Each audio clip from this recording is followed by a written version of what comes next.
Hello दोस्तों, नमस्ते। कैसे हैं आप सब? आशा करती हूँ आप सब स्वस्थ होंगे और मस्त होंगे। दोस्तों, मेरा नाम चंदन शर्मा है। मेरे यूट्यूब चैनल टीचिंग बाय चंदन शर्मा में आप सभी का स्वागत है। तो दोस्तों, जैसा कि आप लोग जानते हैं, बिहार 3.0 की इस चैनल पर प्रिपरेशन चल रही है और आज प्रैक्टिस सेट नंबर 2 है। तो आप लोग इस वीडियो में लास्ट तक बने रहिएगा और ज़्यादा से ज़्यादा लोगों को शेयर कीजिएगा क्योंकि बहुत ही इंपॉर्टेंट क्लास है।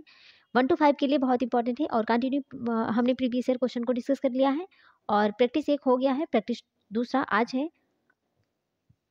तो कंटिन्यू हम प्रैक्टिस सेट करने वाले हैं।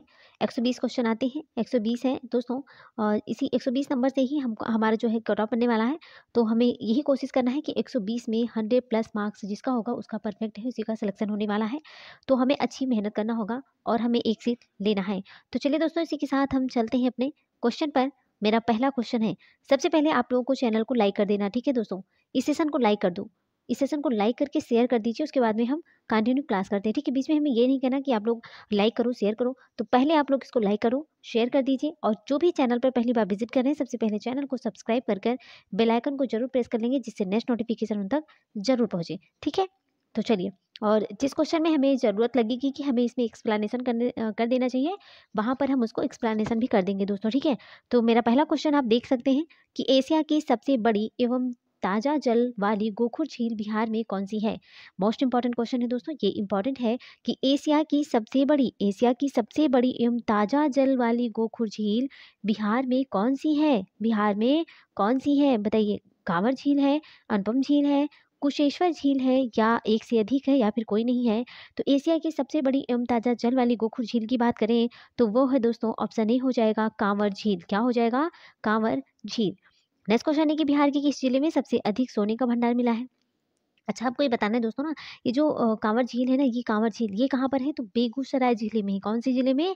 बेगूसराय, बेगूसराय जिले में है। बेगूसराय जिले में कांवर झील है जो कि एशिया की सबसे बड़ी मीठे पानी की झील है। ओके, चलिए आगे देखते हैं। नेक्स्ट क्वेश्चन है हमारा कि बिहार के किस जिले में सबसे अधिक सोने का भंडार मिला है। बिहार के किस जिले में सबसे अधिक सोने का भंडार मिला है। ऑप्शन ए है जमुई, बी है बांका, सी है कटिहार, डी है उपरोक्त में से एक से अधिक, उपरोक्त में से कोई नहीं। आपको बताना है कि बिहार के किस जिले में सबसे अधिक सोने का भंडार है। सबसे अधिक सोने का भंडार कहाँ पर है? तो इसका राइट आंसर हो जाएगा ऑप्शन ए, जमुई में है। कहाँ पर है? जमुई में है। ओके दोस्तों, कहाँ पर है? जमुई जिले में है। चलिए आगे देखते हैं। नेक्स्ट क्वेश्चन है हमारा कि बिहार के किस जिले को सिल्क सिटी के नाम से जानते हैं। वेरी वेरी इंपॉर्टेंट है दोस्तों, ये क्वेश्चन पूछने की उम्मीद है ज़्यादा कि बिहार के किस जिले को सिल्क सिटी के नाम से जाना जाता है। बताइए किसके नाम से जानते हैं? सिल्क सिटी के नाम से कौन से जिले को जानते हैं? भोजपुर को, भागलपुर, बांका, एक से अधिक या फिर कोई नहीं। आपको बताना है कि बिहार के किस जिले को सिल्क सिटी के नाम से जानते हैं। तो सिल्क सिटी के नाम से जानते हैं ना उसको, भागलपुर को। किसको? Bhagalpur. Option B is the right answer हो जाएगा। भागलपुर रेशम शहर के रूप में जाना जाता है क्योंकि यहाँ अपने रेशम उत्पादन के लिए विश्व भर में फेमस है। ओके, चलिए नेक्स्ट क्वेश्चन है कि महारानी विक्टोरिया को भारत की सामग्री नियुक्त किया गया। महारानी विक्टोरिया को भारत की सामग्री नियुक्त किया गया 1858 में, 1876 में, 1877 में, उपरोक्त में से एक से अधिक, उपरोक्त में से कोई नहीं। तो महारानी विक्टोरिया को भारत की सामग्री नियुक्त किया गया था। इसका राइट आंसर हो जाएगा ऑप्शन ए, 1858 में। नेक्स्ट क्वेश्चन है कि गंगा नदी पर स्थित राष्ट्रीय जलमार्ग संख्या एक इलाहाबाद को फिल इन द ब्लैंक से जोड़ता है। तो गंगा नदी पर स्थित जो राष्ट्रीय जलमार्ग संख्या फर्स्ट है, ये इलाहाबाद को किससे जोड़ता है? इलाहाबाद को किससे जोड़ता है? इसका राइट आंसर हो जाएगा दोस्तों, ऑप्शन बी हो जाएगा, इलाहाबाद से हल्दिया। ठीक है, गंगा नदी पर स्थित राष्ट्रीय जलमार्ग संख्या फर्स्ट इलाहाबाद को हल्दिया से जोड़ता है। ठीक है। चलिए आगे देखते हैं। नेक्स्ट क्वेश्चन है, अच्छा इसकी लंबाई कितनी है? तो 1620 किलोमीटर कवर करती है लंबाई। ठीक है, 1620 किलोमीटर लंबाई कवर करती है। देखिए सबसे लंबा राष्ट्रीय जलमार्ग फर्स्ट या फिर गंगा भागीरथी हुगली नदी प्रणाली है जो उत्तर प्रदेश के प्रयागराज से पश्चिम बंगाल में हल्दिया तक जाती है। कहाँ से? प्रयागराज से पश्चिम बंगाल के हल्दिया तक जाती है और इसकी लंबाई अभी हमने बताया 1620 किलोमीटर की को कवर करती है। नेक्स्ट क्वेश्चन है कि अशोक के अधिकांश शिलालेख फिल इन द ब्लैंक्स भाषा में थे जबकि उपमहाद्वीप के उत्तर पश्चिम में पाए गए शिलालेख अरामिक और यूनानी भाषा में थे। तो इसका राइट आंसर हो जाएगा दोस्तों, ऑप्शन तीसरा हो जाएगा, प्राकृत भाषा। देखिए अशोक के जो शिलालेख थे, अशोक जो था वो पहला शासक था जिसने शिलालेखों के माध्यम से अपने संदेशों को लोगों तक पहुंचाने का प्रयास किया। अशोक के अधिकांश शिलालेख जो थे वो प्राकृत भाषा एवं ब्राह्मी लिपि में लिखे गए थे। तो यहाँ पर प्राकृत भाषा है और ब्राह्मी लिपि, इसका राइट आंसर हो जाएगा ऑप्शन तीसरा। नेक्स्ट क्वेश्चन पे बात करते हैं कि बिहार राज्य अवस्थित है निम्न देशों के मध्य। तो बिहार जो राज्य है अवस्थित है निम्न देशांतरों के मध्य। बताइए किस देशांतर के मध्य में बिहार राज्य अवस्थित ही है। तो इसका राइट आंसर हो जाएगा दोस्तों, इसका राइट आंसर क्या हो जाएगा, वो हो जाएगा ऑप्शन ए हो जाएगा 84 डिग्री पूर्व से 88 डिग्री पूर्व। ठीक है, 84 डिग्री पूर्व से 88 डिग्री पूर्व बिहार राज्य अवस्थित है निम्न देशांतरों के मध्य।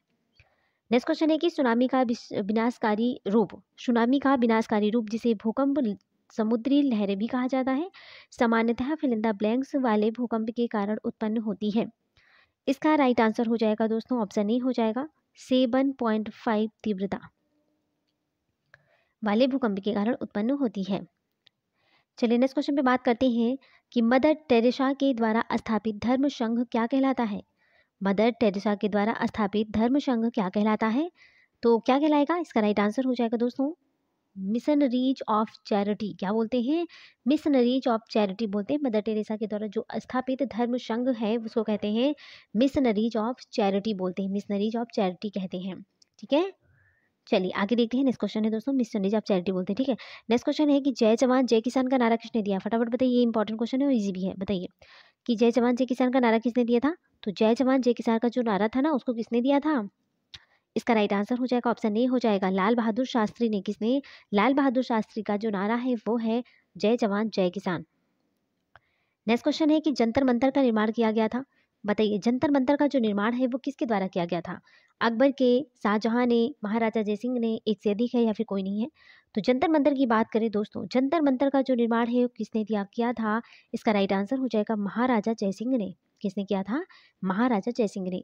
देखिए अगर हम बात करते हैं महाराजा जयसिंह के बारे में, खगोल विज्ञान में रुचि रखने वाले, खगोल विज्ञान में रुचि रखने वाले जयसिंह ने जयपुर, बनारस, दिल्ली के अलावा उज्जैन एवं मथुरा में भी खगोल वेधशाला जंतर मंतर का निर्माण किया है। तो आप लोग अगर जयपुर के रहने वाले हैं तो वहाँ पर देख सकते हैं, बनारस भी दिल्ली में और उज्जैन एंड मथुरा में भी देख सकते हैं खगोल वेधशाला जंतर मंतर का निर्माण उन्होंने किया है। किसने, बताइए महाराजा जयसिंह ने। ठीक है, चलिए नेक्स्ट क्वेश्चन पे बात करते हैं कि चंद्रगुप्त मौर्य के इस प्रसिद्ध राजनीतिक सलाहकार को निम्नलिखित सभी नामों से जाना जाता है। किसके अलावा, किसके अलावा, इसमें से चार ऑप्शन दिया गया, इसमें से बताइए किसके अलावा चंद्रगुप्त मौर्य के इस सुप्रसिद्ध राजनीतिक सलाहकारों को सभी नामों से जाना जाता है। सिर्फ एक के नाम से नहीं। बताइए चाणक्य, विष्णुगुप्त, समुद्रगुप्त, उपरोक्त में से एक से अधिक, उपरोक्त में से कोई नहीं। तो आपको बताना है, इसका राइट आंसर हो जाएगा दोस्तों ऑप्शन तीसरा हो जाएगा समुद्रगुप्त। देखिए चंद्रगुप्त मौर्य, चंद्रगुप्त मौर्य जो के जो सलाहकार थे राजनीतिक, कौटिल्य थे, उन्हीं का नाम क्या था, चाणक्य था। विष्णुगुप्त भी उन्हीं को कहते थे, लेकिन समुद्रगुप्त नहीं कहते थे ना, तो इसलिए इसका राइट आंसर हो जाएगा समुद्रगुप्त। ठीक है, ऑप्शन तीसरा is the right answer. Next question है दोस्तों कि हर्षवर्धन ने 5 इंडीज को अपने नियंत्रण में लिया, इनमें से कौन सा 5 इंडीज था। बताइए कौन सा 5 इंडीज है। इसका राइट आंसर है दोस्तों ऑप्शन बी हो जाएगा। क्या हो जाएगा ऑप्शन बी, बताइए वो हो जाएगा पंजाब है, कन्नौज है, बंगाल है, बिहार है, उड़ीसा। पंजाब, कन्नौज, बंगाल, बिहार और उड़ीसा। ठीक है, नेक्स्ट क्वेश्चन है कि अकबर के नवरत्न के बारे में इनमें से कौन सा सही ढंग से मेल नहीं खाता है। यहाँ पर नहीं बात करेंगे कि कौन सा सही मेल नहीं खाता है, तो देख लेते हैं, ऑप्शन पढ़ लेते हैं। तो इसका राइट आंसर क्या हो जाएगा, मैं बता देती हूँ। इसका राइट आंसर है ऑप्शन तीसरा हो जाएगा। देखिए अबुल फजल वाह अकबर के वजीर थे और अकबर के शासनकाल में अकबरनामा के लेखक थे, ये तो सही है। राजा मान सिंह वह अकबर के वित्त मंत्री थे, ये ऑप्शन नहीं होगा। देखिए जो अकबर के वित्त मंत्री थे वो राजा मान सिंह नहीं थे। अब्दुल रहीम खान खाना ई खाना वह कवि थे और अकबर के भरोसेमंद देखभाल करने वाले बैरम खान के पुत्र थे अब्दुल रहीम खान खाना। तो इसलिए इसमें नहीं पूछा गया है, तो इसका नहीं का नहीं हो जाएगा, नहीं का दूसरा ऑप्शन हो जाएगा। ठीक है, चलिए आगे देखते हैं। नेक्स्ट क्वेश्चन है इनमें से कौन सा टेक्टोनिक प्लेट के मूवमेंट या शिफ्ट के कारण होता है जहां ये टेक्टोनिक प्लेट मिलते हैं। इसका राइट आंसर बताइए आपको क्या हो जाएगा। इसका राइट आंसर क्या होता है, इनमें से कौन सा टेक्टोनिक प्लेट के मूवमेंट या शिफ्ट के कारण होता है जहां ये टेक्टोनिक प्लेट मिलते हैं। तो इसका राइट आंसर हो जाएगा दोस्तों ऑप्शन तीसरा हो जाएगा भूकंप। ठीक है, चलिए आगे देखते हैं। नेक्स्ट क्वेश्चन है इनमें से कौन सा हिमालय, इनमें से कौन सा महान हिमालय या हिमाद्री में पर्वत शिखर नहीं है।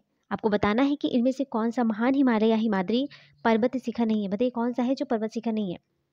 तो इसका राइट आंसर क्या हो जाएगा? इसका राइट आंसर है ऑप्शन तीसरा हो जाएगा माउंट नागटिवा। माउंट नागटिवा नहीं है, बाकी माउंट कंचनजंगा है, माउंट मकालू है, महान हिमाद्री है, हिमाद्री के पर्वत शिखर होते हैं, माउंट कंचनजंगा भी है, मकालू भी है, लेकिन नागटिवा नहीं है। तो option C is the right answer हो जाएगा। नेक्स्ट क्वेश्चन है कि इनमें से कौन सी भारतीय क्षेत्र में एक खाड़ी नहीं है? फिर पूछा गया है नहीं, ठीक है। नहीं वाले क्वेश्चन आप देख सकते हैं ना कि नहीं वाले क्वेश्चन कैसे पूछ रहे हैं, इसका ट्रेंड ही हो गया है। क्वेश्चन में आजकल इतना ट्रेंड हो गया है ना नहीं वाले क्वेश्चन का कि क्या बताएं। अगर जो बच्चा अच्छे से क्वेश्चन को नहीं पढ़ता ना वो गलत करके चलाता है तो सिलेक्शन में 1-2 नंबर से पीछे रह जाता है। तो आपको क्या करना है? आपको करना है कि नहीं वाले क्वेश्चन को अच्छे से रीड कर लेना है, उसके बाद में क्वेश्चन का रिप्लाई करना है। तो इनमें से कौन सा भारतीय क्षेत्र में एक खाड़ी नहीं है? बताइए कौन सा नहीं है? इसका राइट आंसर हो जाएगा दोस्तों ऑप्शन तीसरा हो जाएगा अकाबा की खाड़ी। आपने नाम सुना है अकाबा की खाड़ी का? तो भारतीय क्षेत्र में खाड़ी है, कच्छ की खाड़ी सुना है आपने, कच्छ की खाड़ी है, कम्बे की खाड़ी या खंबात की खाड़ी भी आपने सुना है, लेकिन अकाबा की खाड़ी तो भारतीय क्षेत्र में नहीं है ना। तो इसका राइट आंसर हो जाएगा ऑप्शन तीसरा हो जाएगा अकाबा की खाड़ी। चलिए आगे देखते हैं। नेक्स्ट क्वेश्चन है भारत में 2011 की जनगणना के अनुसार निम्नलिखित में से किस राज्य का घनत्व सर्वाधिक है? बताइए भारत में 2011 की जनगणना के अनुसार किस राज्य का घनत्व सर्वाधिक होता है? इसका राइट आंसर है ऑप्शन बी हो जाएगा। कौन सा? Option B Bihar. किसका हो जाएगा? बिहार का, ठीक है, बिहार का है। चलिए आगे देखते हैं। नेक्स्ट क्वेश्चन है भारत के इन पड़ोसी देशों में से कौन सा देश गलत तरीके से अपने राष्ट्रीय खेल से मेल खाता है? कौन सा गलत है? आपको कौन सा मैच इसमें गलत है, आपको बताना है कि कौन सा मेल गलत है। अफगानिस्तान बुज्कासी, बांग्लादेश क्रिकेट है, भूटान तीरंदाजी, उपरोक्त में से एक से अधिक, उपरोक्त में से कोई नहीं। तो भारत के इन पड़ोसी देशों में से कौन सा देश गलत तरीके से अपने राष्ट्रीय खेल से मेल खाता है? गलत तरीके से। तो इसका राइट आंसर क्या हो जाएगा दोस्तों? इसका राइट आंसर है ऑप्शन दूसरा हो जाएगा, ठीक है, बांग्लादेश क्रिकेट। बांग्लादेश जो है वो कबड्डी है, कबड्डी बांग्लादेश का राष्ट्रीय खेल क्या है? कबड्डी है, ना कि क्रिकेट है। तो option B is the right answer हो जाएगा। अफगानिस्तान का तो बुजकासी है, भूटान का तीरंदाजी है, लेकिन दोस्तों बांग्लादेश क्रिकेट नहीं है, बांग्लादेश का कबड्डी है। ओके, तो option B is the right answer है। नेक्स्ट क्वेश्चन है, आपको बताना है। नेक्स्ट क्वेश्चन है दोस्तों बारिश की छायाएं। बारिश की छायाएं तब बनाई जाती हैं, बारिश की छायाएं तब बनाई जाती है जब हवाएं नमी को ऊपर उठाने के लिए तेजी से बढ़ती हैं, जहां हवा ठंडी होती है और बारिश या बर्फ के रूप में अपनी नमी को वेग से नीचे गिराने के लिए संघनित होती है। इनमें से कौन सा वर्षा छाया प्रभाव नहीं बनाता है? इसमें से कौन सा वर्षा छाया प्रभाव नहीं बनाता है? इसका राइट आंसर हो जाएगा ऑप्शन तीसरा हो जाएगा भूमध्य सागर के तटीय क्षेत्र। चलिए नेक्स्ट क्वेश्चन पे बात करते हैं कि भारतीय संविधान के किस संशोधन अधिनियम ने मतदान की उम्र 21 वर्ष से घटाकर 18 वर्ष कर दी है? 21 से घटाकर 18 वर्ष कर दिया है किस संविधान संशोधन ने? चलिए ऑप्शन देख लेते हैं। पहला है 1992 का 73वां संशोधन अधिनियम, दूसरा है 2002 का 66वां संशोधन अधिनियम, सी है 1989 का 61वां संविधान संशोधन अधिनियम और डी है उपरोक्त में से एक से अधिक, उपरोक्त में से कोई नहीं। तो आपको बताना है इसका राइट आंसर क्या हो जाएगा दोस्तों। इसका राइट आंसर है, क्या हो जाएगा इसका राइट आंसर?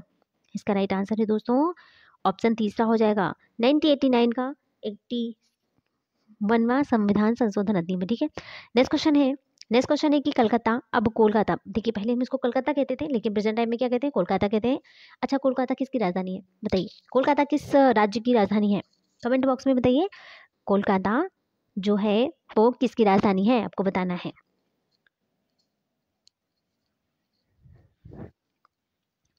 देखिए कलकत्ता जो कि अब कोलकाता है में भारतीय सांख्यिकी संस्थान की स्थापना किसने किया था? तो सिंपल सी बात है और इम्पोर्टेंट क्वेश्चन है कि कलकत्ता में भारतीय सांख्यिकी संस्थान की स्थापना किसने किया था? पीसी महालनोबिस ने। किसने? पीसी महालनोबिस ने किया था, ठीक है, पीसी महालनोबिस ने। चलिए आगे देखते हैं। नेक्स्ट क्वेश्चन है कि प्राथमिक क्षेत्र में श्रमिक एक वर्ष में ज़्यादा समय बेरोजगार रहते हैं। प्राथमिक क्षेत्र में श्रमिक जो होते हैं ना एक वर्ष में ज़्यादातर समय बेरोजगार रहते हैं। इसलिए यदि इनमें से कुछ श्रमिक प्राथमिक क्षेत्र से अन्य क्षेत्रों में स्थानांतरित किए जाते हैं तो कुछ प्राथमिक उत्पादन में कोई बदलाव नहीं होगा। इस प्रकार की बेरोजगारी को क्या कहते हैं? इस प्रकार की बेरोजगारी को क्या कहते हैं? इस प्रकार की बेरोजगारी को कहते हैं अंतर्निहित बेरोजगारी। क्या बोलते हैं दोस्तों? अंतर्निहित बेरोजगारी, ठीक है, अंतर्निहित बेरोजगारी इसको बोलते हैं। चलिए आगे देखते हैं। नेक्स्ट क्वेश्चन है इनमें से कौन सा महात्मा गांधी का आर्थिक विचार नहीं है? आपको बताना है, नहीं क्वेश्चन बताना है। इनमें से कौन सा महात्मा गांधी का आर्थिक विचार नहीं है? इसका राइट आंसर हो जाएगा, इसका राइट आंसर क्या हो जाएगा? इसका राइट आंसर है मशीनरी और नवीनतम तकनीकी का अधिकतम प्रयोग। ऑप्शन तीसरा is the right answer. Next question है कि माउंट फूजी जो कि जापान की सबसे ऊंची चोटी है, माउंट फ्यूजी जो कि जापान की सबसे ऊंची चोटी है, एक प्रकार की क्या है, एक प्रकार की क्या है बताइए, एक प्रकार की ज्वालामुखी चोटी है। क्या है, एक प्रकार की ज्वालामुखी चोटी। नेक्स्ट क्वेश्चन है कि फिल इन द ब्लैंक्स भारतीय संविधान में निर्धारित एकमात्र प्राधिकारी प्राधिकरण है जिसे संघ तथा प्रत्येक राज्य एवं केंद्र शासित प्रदेश की सरकारों की आय एवं व्यय के लेखा परीक्षण की जिम्मेदारी सौंपी गई है। इसका राइट आंसर क्या हो जाएगा दोस्तों, इसका राइट आंसर है ऑप्शन तीसरा है भारत के नियंत्रक और महालेखा परीक्षक। क्या हो जाएगा, भारत के नियंत्रक और महालेखा परीक्षक। नेक्स्ट क्वेश्चन है कि किस खेल के लिए थॉमस कप पुरस्कार दिया जाता है, आपको बताना है। पुरस्कार से भी क्वेश्चन आते हैं, ये करंट के इंपॉर्टेंट क्वेश्चन है ना, आपको टॉपिक लिख लेना है कि कहाँ कहाँ से क्वेश्चन आते हैं। तो किस खेल के लिए थॉमस कप पुरस्कार दिया जाता है बताइए, इसका राइट आंसर क्या हो जाएगा, ऑप्शन तीसरा हो जाएगा बैडमिंटन। क्या हो जाएगा, बैडमिंटन। देखिए बैडमिंटन, देखिए थॉमस कप पुरस्कार दिया जाता है बैडमिंटन में। अगर बैडमिंटन में बात करें तो जबकि फुटबॉल में क्या दिया जाता है, फुटबॉल के लिए रोवर्स कप हो गया, संतोष ट्रॉफी हो गया। अगर गोल्फ की बात करें तो वाकर कप है, टेनिस की बात करें तो डेविस कप है ना। थॉमस कप की बात करें तो बैडमिंटन है। अच्छा, थॉमस कप जो पुरुष बैडमिंटन 2016 की विजेता की बात करें तो डेनमार्क उबेर कप उन्होंने जीता था। महिला बैडमिंटन 2016 की विजेता चाइना थी।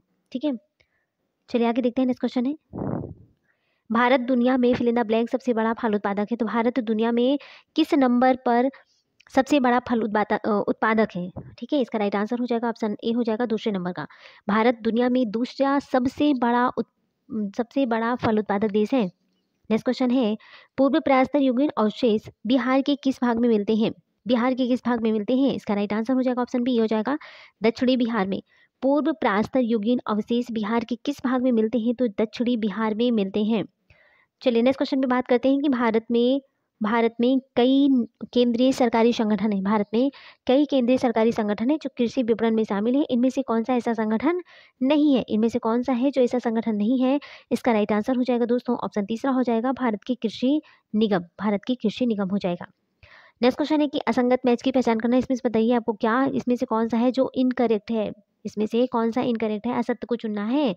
जो प्रिंटिंग प्रेस है जोहान्स गुटेनबर्ग है, बैक्टीरिया एंटोनी वान लीeuwenhoek है, हॉटिजन ब्लेस पास्कल। उपरोक्त में से कोई नहीं, उपरोक्त में से एक से अधिक। तो इसका राइट आंसर क्या हो जाएगा, इसका राइट आंसर है दोस्तों ऑप्शन तीसरा हो जाएगा हाइड्रोजन। हाइड्रोजन का ब्लेज पास्कल ने इसकी जो है इसकी खोज नहीं की थी। किसने किया था, कैवेंडिश ने। किसने किया था, हेनरी कैवेंडिश ने 1766 में। कब, 1766 में हेनरी कैवेंडिश ने हाइड्रोजन की पहली बार एक अलग तत्व के रूप में मान्यता दी है। तो देखिए प्रिंटिंग प्रेस जोहान्स गुटेनबर्ग सही है, बैक्टीरिया एंटोनी वान लीeuwenhoek भी सही है, लेकिन हाइड्रोजन का क्या हो जाएगा, हेनरी कैवेंडिश। ठीक है, नेक्स्ट क्वेश्चन है, यहाँ पर क्वेश्चन देख लेते हैं, ऑप्शन आगे देख लेंगे। निम्नलिखित में से कौन सा कानून सिद्धांत सही तरीके से मेल नहीं खाता है। चलिए कौन सा है जो सही तरीके से मेल नहीं खाता है। इसका राइट आंसर क्या हो जाएगा दोस्तों, आप लोग ऑप्शन पढ़ लीजिए फटाफट और इसका रिप्लाई दीजिए। इसका रिप्लाई क्या हो जाएगा, ऑप्शन तीसरा हो जाएगा हुंस नियम। हुंस का जो नियम है ये सही मेल नहीं खाता है। नेक्स्ट क्वेश्चन है कि वह धात्विक खनिज जो बाढ़ के कारण मैदानों या घाटियों में जमा हुए कछारी जमाव से बनते हैं किस रूप में जाने जाते हैं। बताइए किस रूप में जाने जाते हैं। इसका राइट आंसर हो जाएगा ऑप्शन तीसरा हो जाएगा प्लेसर निक्षेप, प्लेसर डिपोजिट। ठीक है, चलिए आगे देखते हैं। नेक्स्ट क्वेश्चन है, दक्षिण भारत के किस राजा ने वर्ष 1741 में कोलाचेल की लड़ाई में डच ईस्ट इंडिया कंपनी को परास्त किया था। डच ईस्ट इंडिया कंपनी को किसने परास्त किया था। इसका राइट आंसर हो जाएगा मार्तंड वर्मा। कौन, मार्तंड वर्मा। नेक्स्ट क्वेश्चन है कि मुगल वंश के पहले सम्राट ने अपनी देशीय भाषा चंगताई कुर्किंग में अपनी आत्मकथा लिखी है। इस पुस्तक का नाम क्या है, तो इस पुस्तक का नाम है बाबरनामा। क्या नाम है, बाबरनामा। चलिए नेक्स्ट क्वेश्चन पे बात करते हैं। राजा बिम्बिसार के दरबार में उस प्रसिद्ध चिकित्सक का क्या नाम है जो भगवान बुद्ध के निजी चिकित्सक थे। बताइए राजा बिम्बिसार के दरबार में उस प्रसिद्ध चिकित्सक का क्या नाम था जो भगवान बुद्ध के निजी चिकित्सक थे। इसका राइट आंसर हो जाएगा ऑप्शन तीसरा हो जाएगा जीवक। क्या हो जाएगा, जीवक। नेक्स्ट क्वेश्चन है कि रविंद्रनाथ टैगोर के द्वारा लिखी गई कविता अमार सोनाल बांग्ला के संबंध में निम्नलिखित में से कौन सा कथन सही है। यह टैगोर की पहली कविता थी। यह कविता को बाद में बांग्लादेश ने अपने राष्ट्रीय गान के रूप में अपनाया। इस कविता के लिए टैगोर को नोबेल पुरस्कार दिया गया था। उपरोक्त में से एक से अधिक, उपरोक्त में से कोई नहीं। तो इसमें आपको बताना है इसका राइट आंसर क्या हो जाएगा कि रविंद्रनाथ टैगोर के द्वारा लिखी गई कविता अमार सोनार बंगला के संबंध में कौन सा कथन है जो राइट है? इसका राइट आंसर हो जाएगा दोस्तों, इस कविता को बाद में बांग्लादेश ने अपने राष्ट्रीय गान के रूप में अपनाया था। Option B is the right answer.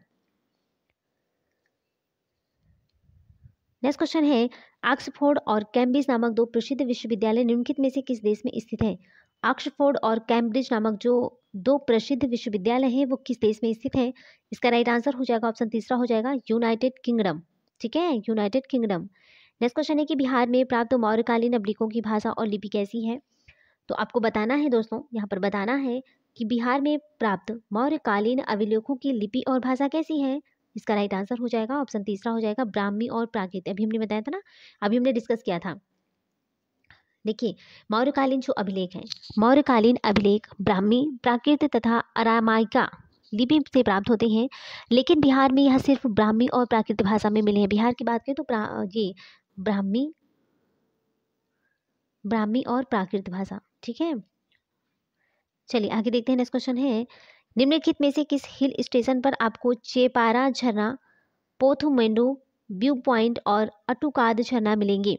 इसका राइट आंसर क्या हो जाएगा? इसका राइट आंसर है ऑप्शन ए हो जाएगा, मन्नार।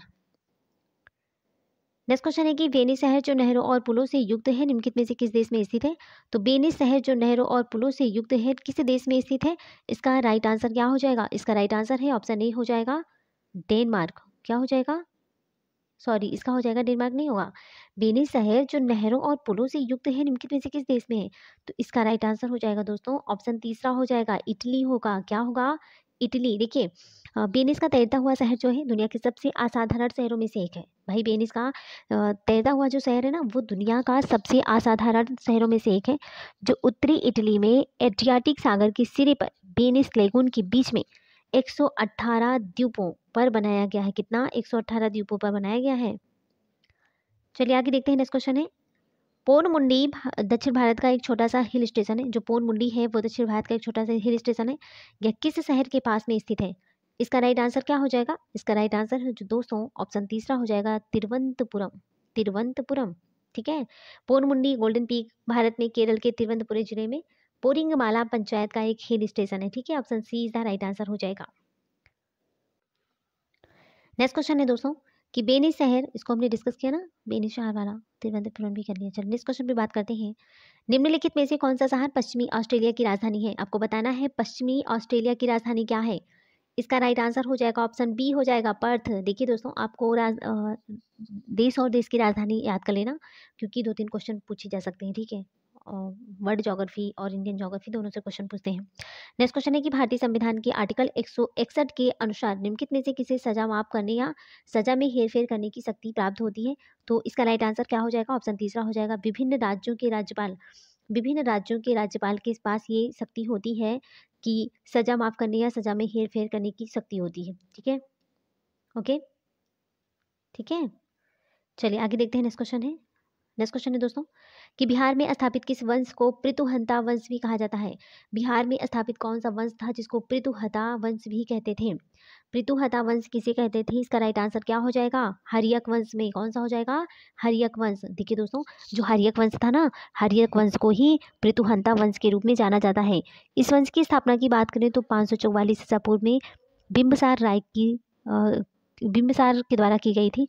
बौद्ध ग्रंथों के अनुसार बिंबिसार के पुत्र अजातशत्रु ने अपने पिता को बंदी बनाकर कारागार में डाल दिया था, जहां उसकी 492 ईसा पूर्व में क्या हो गई थी? मृत्यु हो गई थी। नेक्स्ट क्वेश्चन पे बात करते हैं। भारतीय संविधान का आर्टिकल 300A निम्नलिखित में से किसको गारंटी देता है? बताइए, भारतीय संविधान का आर्टिकल 300A किसकी गारंटी देता है? इसका राइट आंसर क्या हो जाएगा? इसका राइट आंसर है ऑप्शन तीसरा हो जाएगा, कोई भी व्यक्ति अपनी संपत्ति से वंचित नहीं होगा। कोई भी व्यक्ति अपनी संपत्ति से वंचित नहीं रहेगा। चलिए आगे देखते हैं। नेक्स्ट क्वेश्चन है, भारतीय संविधान का आर्टिकल 324 से 329 निम्नलिखित में से किस पहलू से संबंधित है? तो भारतीय संविधान का आर्टिकल 324 से 329 किस पहलू से संबंधित है? इसका राइट आंसर क्या हो जाएगा? इसका राइट आंसर है ऑप्शन ए हो जाएगा, चुनाव से वंचित नहीं होगा। चलिए आगे देखते हैं। नेक्स्ट क्वेश्चन है कि किस राज्य या केंद्र शासित प्रदेश में सीमा सड़क संगठन BRO ने उमलिंगला दर्रे पर 19,300 फीट की ऊंचाई पर विश्व की सबसे ऊंची मोटर योग्य सड़क का निर्माण किया गया है? इसका राइट आंसर क्या हो जाएगा? इसका राइट आंसर क्या हो जाएगा दोस्तों? हो जाएगा ऑप्शन तीसरा हो जाएगा लद्दाख। क्या हो जाएगा? लद्दाख। नेक्स्ट क्वेश्चन है, बिहार राज्य के सासाराम शहर में निम्नलिखित में से किस प्राचीन सम्राट का मकबरा स्थित है? बिहार राज्य के सासाराम शहर में निम्नलिखित में से किस प्राचीन सम्राट का मकबरा स्थित है? इसका राइट आंसर हो जाएगा ऑप्शन तीसरा शेरशाह सूरी, शेरशाह सूरी। नेक्स्ट क्वेश्चन है कि निम्नलिखित में से कौन सी प्रक्रिया जल चक्र में शामिल प्रक्रिया का एक हिस्सा है? तो निम्नलिखित में से कौन सी प्रक्रिया जल चक्र में शामिल प्रक्रिया का एक हिस्सा है? इसका राइट आंसर हो जाएगा दोस्तों, इसका राइट आंसर क्या हो जाएगा? ऑप्शन ए हो जाएगा वाष्पीकरण। क्या होगा? वाष्पीकरण होगा। ठीक है, चलिए नेक्स्ट क्वेश्चन है कि पानी को शुद्ध करने के लिए आमतौर पर इस्तेमाल किए जाने वाला रासायनिक तरीका निम्नलिखित में से कौन सा हो सकता है? तो इसका राइट आंसर क्या हो जाएगा? बेसिकली इसका राइट आंसर हो जाएगा दोस्तों ऑप्शन तीसरा हो जाएगा क्लोरीनीकरण। क्या हो जाएगा? क्लोरीनीकरण हो जाएगा। नेक्स्ट क्वेश्चन है कि जुड़वा बच्चों में काफ़ी समानता होने के बावजूद उनमें से एक चीज़ का अंतर होता है। बताइए कि जो जुड़वा बच्चे होते हैं ना, जुड़वा बच्चों में काफ़ी समानता होने के कारण उनमें से एक चीज़ का अंतर होता है। उनमें से एक चीज़ का अंतर यही होता है कि अगर हम बात करें तो उनके अंदर एक अंतर ये होता है अंगूठे के निशान का। भाई थंब का तो अंतर होगा, बाल, आँख, नाक एक ही जैसे होंगे ना, फेस का बनावट भी एक होता है, लेकिन जो अंगूठे का निशान होगा ना वो अलग होता है। कैसा होगा? उसमें इसमें अंतर, अंगूठे के निशान में अंतर होता है। ऑप्शन सी इसका राइट आंसर हो जाएगा। नेक्स्ट क्वेश्चन है कि गेहूं को आमतौर पर भूरे रंग की बोरी में रखा जाता है। यह बोरी किसकी बनती है? तो इसकी जो बोरी होती है ना, ये बनती है पौधे तंतु और जूट से। किसे? पौधे तंतु और जूट से बनी होती है। नेक्स्ट क्वेश्चन है, वर्ष का लघुत्तम दिन कौन सा होता है? वर्ष का लघुत्तम दिन कौन सा होता है? लघुत्तम दिन की बात करें दोस्तों तो ये 21 दिसंबर को लघुत्तम दिन होता है, 21 दिसंबर को। नेक्स्ट क्वेश्चन है कि खुशी एवं यशिका, खुशी और यशिका सहेलियां हैं। खुशी विटामिन सी देने वाले खाद्य पदार्थ नहीं खाती है तथा यशिका पिज्जा, समोसे, केक और तले आलू बहुत खाती हैं। उन्हें निम्नलिखित बीमारियों में से कौन सी बीमारी होने की संभावना है? बताइए उनको कौन सी बीमारी होने की संभावना है? तो इसका राइट आंसर हो जाएगा दोस्तों स्कर्वी और मोटापा। स्कर्वी और मोटापा, क्योंकि खुशी जो है वो विटामिन सी नहीं ले रही है, तो विटामिन सी की कमी से स्कर्वी रोग होता है। और जो बहुत ज़्यादा तेल वाली चीज़ें खाते हैं, समोसा हो गया है ना, और आलू वगैरह, केक वगैरह जब खाती है तो उनको क्या होगा? मोटापा होगा। क्या होगा? मोटापा। Option C is the right answer. चलिए नेक्स्ट क्वेश्चन पे बात करते हैं, गुलाब एवं मेहंदी किस प्रकार के पौधे हैं? गुलाब और मेहंदी की बात करें तो गुलाब और मेहंदी किस प्रकार के पौधे हैं? इसका राइट आंसर हो जाएगा ऑप्शन तीसरा हो जाएगा झाड़ी। ठीक है, नेक्स्ट क्वेश्चन है कि पैरासूट तथा पहला हवाई गुब्बारा एक ही वर्ष में किस देश में पहली बार बनाए गए थे? पैरासूट तथा पहला हवाई गुब्बारा एक ही वर्ष में किस देश में पहली बार बनाए गए थे? इसका राइट आंसर हो जाएगा ऑप्शन तीसरा हो जाएगा फ्रांस में। कहाँ पर? फ्रांस में बनाया गया था। नेक्स्ट क्वेश्चन है कि किस त्योहार पर भगवान लक्ष्मी जी की पूजा होती है? किस त्योहार पर भगवान लक्ष्मी जी की पूजा होती है जिन्हें धन संपत्ति को देने वाला माना जाता है? तो सिंपल सी बात है, दिवाली के दिन। किस दिन? दिवाली के दिन। ठीक है, 98 का तीसरा हो जाएगा। नेक्स्ट क्वेश्चन है कि निम्नलिखित में से कौन सा विटामिन ए का अच्छा स्रोत है? विटामिन ए का अच्छा स्रोत क्या है दोस्तों? सिंपल सी बात है, ये हो जाएगा ना, क्या हो जाएगा? केला। केला होगा। क्या होगा? केला। देखिए विटामिन ए वसा में, जो विटामिन ए है ना वो वसा में घुलनशील एक विटामिन है जो जिगर में जमा होता है। विटामिन ए स्वास्थ्य, दांत, कंकाल और नरम ऊतक, बलगम, झिल्ली और त्वचा को बनाने और बनाए रखने में मदद भी करता है। इसे रेटिनॉल के रूप में भी जाना जाता है क्योंकि यह आँख के रेटिना में पिगमेंट का उत्पादन करता है। केले कई विटामिनों और खनिजों का एक अच्छा स्रोत होता है, विशेष रूप से पोटेशियम, विटामिन B6 और विटामिन सी भी होता है। तो इसमें हम कह सकते हैं ना कि केला राइट आंसर हो जाएगा। चलिए आगे देखते हैं। नेक्स्ट क्वेश्चन है, ये अच्छे से नहीं दिख रहा है फिर भी हम एक क्वेश्चन पढ़ रही हूँ, आप लोग देख लीजिएगा दोस्तों। देखिए इसमें 100 क्वेश्चन ये पूछ रहा है कि माचिस है ना, माचिस की डिब्बी की सतह से जब माचिस की तिल्ली टकराती है, जो माचिस की सतह होती है, माचिस की डिब्बी की जो सतह होती है ना दोस्तों, माचिस की डिब्बी की सतह से जब माचिस की तिल्ली टकराती है तो ऊर्जा का कौन सा रूप एक चमकीली लौ में प्रज्वलित होने का कारण बनता है? तो इसका राइट आंसर क्या हो जाएगा? इसका राइट आंसर है ऑप्शन तीसरा हो जाएगा रासायनिक ऊर्जा। ठीक है, नेक्स्ट क्वेश्चन है कि वाष्पीकरण की प्रक्रिया के बारे में निम्नलिखित में से कौन सा सही है? वाष्पीकरण की प्रक्रिया के बारे में कौन सा सही है? इसका राइट आंसर क्या हो जाएगा? इसका राइट आंसर हो जाएगा ऑप्शन बी हो जाएगा, यह सतह के क्षेत्र में वृद्धि होने पर बढ़ती है। यह सतह के क्षेत्र में वृद्धि होने पर बढ़ती है। नेक्स्ट क्वेश्चन है कि प्राकृतिक रबर के बारे में कौन सा कथन सही है? प्राकृतिक रबर के बारे में कौन सा कथन है जो सही है? इसका राइट आंसर हो जाएगा ऑप्शन ए हो जाएगा, यह एक प्राकृतिक बहुलक है और इसमें लोचदार गुण भी होते हैं। यह एक प्राकृतिक बहुलक है और इसमें लोचदार क्या होता है, गुण भी होते हैं। Okay, that's all. Next question है, निम्नलिखित में से कौन सा कैल्शियम कार्बोनेट का एक रूप होता है? तो निम्नलिखित में से कौन सा कैल्शियम कार्बोनेट का रूप होता है? इसका राइट आंसर हो जाएगा दोस्तों, बताइए कैल्शियम कार्बोनेट का क्या रूप होता है? तो कैल्शियम कार्बोनेट का जो रूप होता है इसका राइट आंसर हो जाएगा ऑप्शन तीसरा हो जाएगा चूना पत्थर। क्या हो जाएगा? चूना पत्थर। ठीक है, चलिए आगे देखते हैं। नेक्स्ट क्वेश्चन है, अवटु अवटु जिसको थायराइड भी बोलते हैं ना, तो अवटु थायराइड ग्रंथि के सामान्य कामकाज के लिए आहार में निम्नलिखित में से किसका सेवन करना जरूरी होता है? तो जब थायराइड ग्रंथि होती है उस समय पर किसका सेवन करना जरूरी होता है? इसका राइट आंसर हो जाएगा दोस्तों ऑप्शन तीसरा हो जाएगा आयोडीन।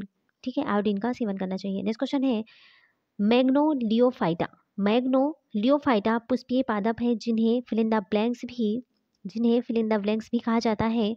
तो इसका राइट आंसर हो जाएगा एंजियोस्पर्म। क्या बोलते हैं इसको? एंजियोस्पर्म भी बोलेंगे इसको। नेक्स्ट क्वेश्चन है कि दूसरी पंचवर्षीय योजना का मुख्य कार्य 5 वर्ष में राष्ट्रीय आय में लगभग कितने प्रतिशत वृद्धि करना था? तो कितने प्रतिशत वृद्धि की बात करें ना, तो ये मेनली हो जाएगा, कितना हो जाएगा, है ना, 20%। Option B 20%। नेक्स्ट क्वेश्चन है, निम्नलिखित में से कौन सा एक विटामिन की कमी के कारण होने वाला रोग है जिसमें चेहरे, गर्दन, हाथ और पैर में गहरे लाल रंग के चकत्ते पड़ जाते हैं? आपको बताना है वो कौन सी बीमारी है जिसमें विटामिन की कमी होने के कारण चेहरा, गर्दन, हाथ और पैरों पर गहरे लाल रंग के चकत्ते पड़ जाते हैं। इसका राइट आंसर हो जाएगा दोस्तों ऑप्शन ए हो जाएगा पेलाग्रा रोग। नेक्स्ट क्वेश्चन है, प्रथम मुगल सम्राट बाबर 1526 से 1530 ईस्वी केवल फिल इन द ब्लैंक्स की आयु में 1494 में फरगना की गद्दी पर बैठा था। कितने वर्ष की आयु में फरगना की गद्दी पर बैठा था बाबर? इसका राइट आंसर हो जाएगा दोस्तों ऑप्शन सी हो जाएगा 12 वर्ष की आयु में वो गद्दी पर बैठा था 1494 में। कब? 1494 में वो फरगना की गद्दी पर बैठा था। ओके, ठीक है, चलिए आगे देखते हैं। नेक्स्ट क्वेश्चन है, निम्नलिखित अंगों में से कौन सा अंग पित्त रस का स्राव करता है? तो सिंपल सी बात है, पित्त रस का स्राव कौन करता है? इसका राइट आंसर हो जाएगा यकृत, लीवर। नेक्स्ट क्वेश्चन है कि हीमोग्लोबिन लाल रक्त कोशिकाओं के अंदर का एक प्रोटीन है और यह निम्नलिखित में से किसका वहन करती है? तो सिंपल सी बात है, ये किसका वहन करेगी? ऑक्सीजन का, O2 का। ठीक है, O2 का ऑक्सीजन वहन करता है हीमोग्लोबिन। नेक्स्ट क्वेश्चन है कि लंगर जिसको सामूहिक भोज भी कहते हैं, तो लंगर में शामिल होने के लिए कहाँ जाना होगा? लंगर में शामिल होने के लिए हमें कहाँ जाना होगा? इसका राइट आंसर हो जाएगा ऑप्शन ए हो जाएगा गुरुद्वारा में। कहाँ पर? गुरुद्वारा में लंगर लगता है। नेक्स्ट क्वेश्चन है कि मनुष्य के लिए पानी पीना अत्यंत आवश्यक है। मनुष्य के लिए पानी पीना ना बहुत ज़्यादा इंपॉर्टेंट है, क्योंकि इससे क्या होता है, इसे भोजन की पाचन में सहायता मिलती है।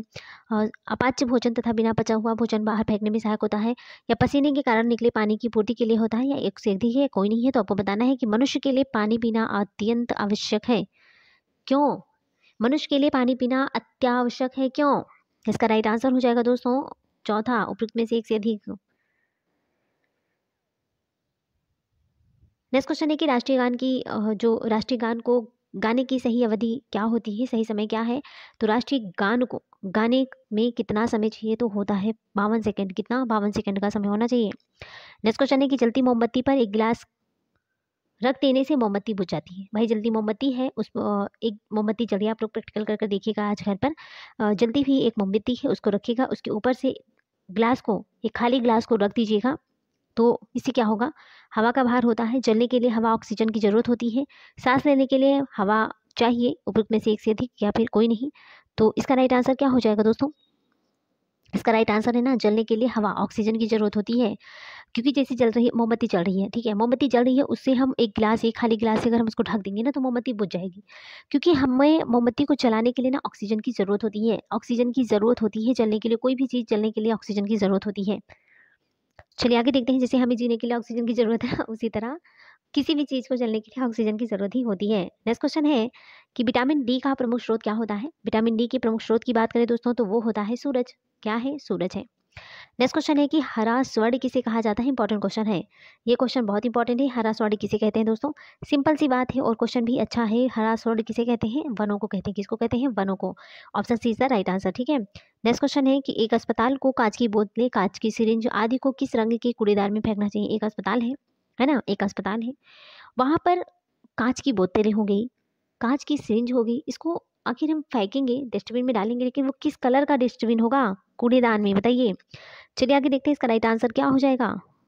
इसका राइट आंसर है दोस्तों नीले रंग के डस्टबिन में फेंकना है। कांच के रंग की जो बोतल होती है, इंजेक्शन है, तो इसको हम नीले रंग के कूड़ेदान में डालेंगे। ओके, नेक्स्ट क्वेश्चन है कि भारत की जनगणना 2011 के अनुसार बिहार में महिला साक्षरता दर क्या थी? तो भारत की जनगणना 2011 के अनुसार बिहार में महिला साक्षरता दर क्या है? महिला साक्षरता दर की बात करें दोस्तों तो वो कितनी है? इसका राइट आंसर हो जाएगा 51.50%। 51.50% ये महिला साक्षरता है बिहार में 2011 की जनगणना के अनुसार। नेक्स्ट क्वेश्चन है शहरीकरण के बढ़ते स्तर के अनुसार बिहार के निम्न जिलों का सही क्रम क्या होता है?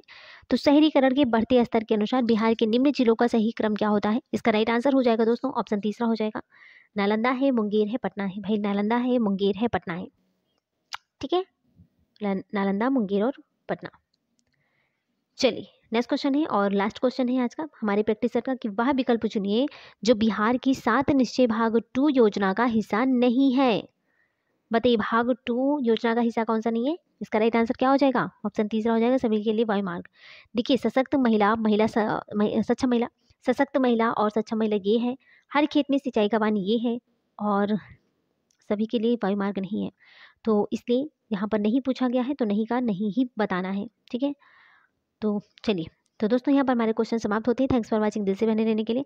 हमने जो जीएस का पोर्शन है ना, जिससे मेरिट बननी है, जिससे कटाव बनना है, हम उसको हम डिस्कस कर रहे हैं दोस्तों। कितने नंबर का? 120 नंबर का हम डिस्कस कर रहे हैं, 120 नंबर का, ठीक है। तो 120 में हम 80 नंबर का, 80 नंबर का जो जीके जीएस आने वाला है ना, 80 नंबर का जो जीके जीएस आने वाला है, इसको हम कवर कर रहे हैं। उम्मीद करती हूँ कि 80 में आपका 70 नंबर तो कंफर्म होना चाहिए। 70 नंबर अगर आपने 80 में 70 ले आए, मान ली जीएस में, मान ली जीएस में बता रही हूँ, 70 ये हो गया, और 40 का जो अदर आएगा है ना, 40 में अगर आपने 20 भी ले आया तो 90 प्लस मार्क्स हो जाएंगे आपके। आपको सिलेक्शन के से कोई नहीं रोक सकता। इसलिए बार बार कहते हैं ना, प्रैक्टिस सेट को जरूर सॉल्व कीजिए। जीके जीएस जो जहाँ से आपके कटाव बन रही है उस सब्जेक्ट पर ज़्यादा फोकस कीजिए।